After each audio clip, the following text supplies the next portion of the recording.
আল্লাহর শপথ, আমি মৃত্যুর ভয়ে নামাজ দীর্ঘায়িত করছি।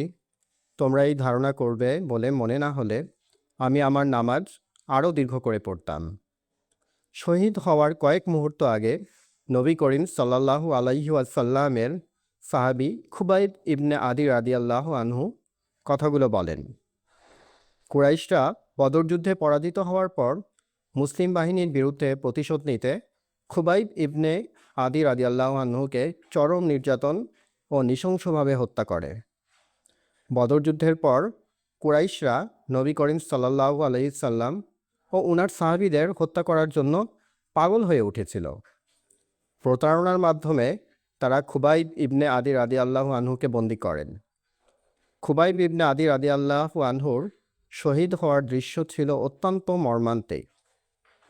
কুরাইশরা ওনাকে হত্যা করার জন্য হাত পা শিকলে বেঁধে ধাক্কা দিতে দিতে ফাঁসির মঞ্চের দিকে নিয়ে যেতে থাকেন। উপস্থিত মক্কার সকল মুশরিক মানুষজন তালি দিয়ে হত্যাকাণ্ডে উৎসাহ দিচ্ছিল। খুবাইব ইবনে আদি রাদিয়াল্লাহু আনহুকে ফাঁসির মঞ্চে উপস্থিত করা হলো। মক্কার কাফির জনগণ মুসলিম হত্যার বর্বর নেশায় মেতে উঠল। দৃঢ় ইমানি চেতনায় বলিয়ান খুবাইব ইবনে আদি রাদিয়াল্লাহু আনহু আল্লাহর সান্নিধ্যে যাওয়ার জন্য ব্যাকুল হয়ে উঠলেন। মৃত্যুর কিঞ্চিত ভয়ও তাকে স্পর্শ করতে পারল না, বরং কাফিরদের এই হট্টগোলের মধ্যে খুব শান্ত ইমানি চিত্তে বলিয়ান একটি তেজদীপ্ত আওয়াজ বের হয়ে এলো, তোমরা অনুমতি দিলে ফাঁসি দেওয়ার আগে আমি 2 রাকাত নফল সালাত আদায় করতে চাই। মৃত্যুর ঠিক দ্বারপ্রান্তে দাঁড়িয়েও সালাত আদায়ের মাধ্যমে আল্লাহর নৈকট্য লাভের তীব্র ইচ্ছা তিনি অনুভব করেন। মৃত্যুর ভয় উনাকে আল্লাহ ও তার রাসূলের প্রতি দৃঢ় ভালোবাসা থেকে বিন্দুমাত্র বিচ্যুত করতে পারেনি। তারপর খুব শান্ত, স্থির ও গভীর আন্তরিকতার সাথে অল্প সময়ের মধ্যে 2 রাকাত সালাত আদায় করেন।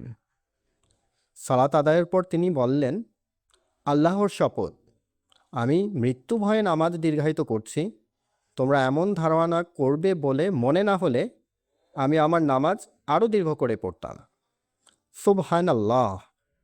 মৃত্যুর মতো এমন কঠিন সময়ে দাঁড়িয়েও যিনি সালাতকে আরও একটু দীর্ঘ করতে চান, আল্লাহর স্মরণে নিজেকে আরও নিবেদিত রাখতে চান, যা প্রমাণ করে তিনি আল্লাহ ও তার রাসূলকে কত গভীরভাবে ভালোবাসতেন।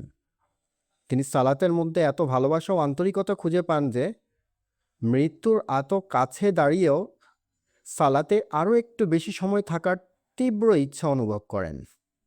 সালাত শেষ হওয়ার পর খুবাইব ইবনে আদি রাদিয়াল্লাহু আনহুর উপর অমানবিক নির্যাতন শুরু করে মক্কার কাফিররা। বল্লম তীরের আঘাতে ওনার শরীর ক্ষতবিক্ষত করতে থাকে কাফির সম্প্রদায়। শরীরের একটি একটি করে অঙ্গ কেটে তীব্র যন্ত্রণা দিতে থাকে, কিন্তু খুবাইব রাদিয়াল্লাহু আনহু শব্দটি করলেন না। আল্লাহর রাস্তায় শহীদ হওয়ার আকাঙ্ক্ষায় খুবাইব ইবনে আদি রাদিয়াল্লাহু আনহু বিভোর ছিলেন।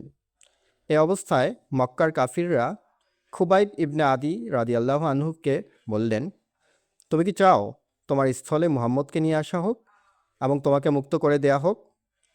খুবাইব ইবনে আদি রাদিয়াল্লাহু আনহু শরীর থেকে রক্ত ঝরছিল, কিন্তু তিনি দৃঢ় কণ্ঠে বলে উঠলেন, আমার বা আমার পরিবারের বিনিময়ে নবী মুহাম্মদ সাল্লাল্লাহু আলাইহি সাল্লামের পথে একটি কাটার কষ্ট অনুভব করুন, সেটাও আমি কখনো মেনে নিব না। কাফিররা তখন তাকে নির্মমভাবে শহীদ করলেন। নবী মুহাম্মদ সাল্লাল্লাহু আলাইহি সাল্লামের প্রতি এই প্রগাঢ় ভালোবাসার উদাহরণ মুসলিম উম্মার একটি অবিস্মরণীয় ঘটনা। আল্লাহর দিনকে প্রতিষ্ঠার জন্য খুবাইব ইবনে রাদিয়াল্লাহু আনহুর এই আত্মত্যাগ ইসলামের ইতিহাসে চিরস্মরণীয় হয়ে আছে। আল্লাহ আমাদের সকলকে খুবাইব ইবনে আদি রাদিয়াল্লাহু আনহুর মতো ইসলামের জন্য আত্মত্যাগ করার তৌফিক দান করুন। আমিন।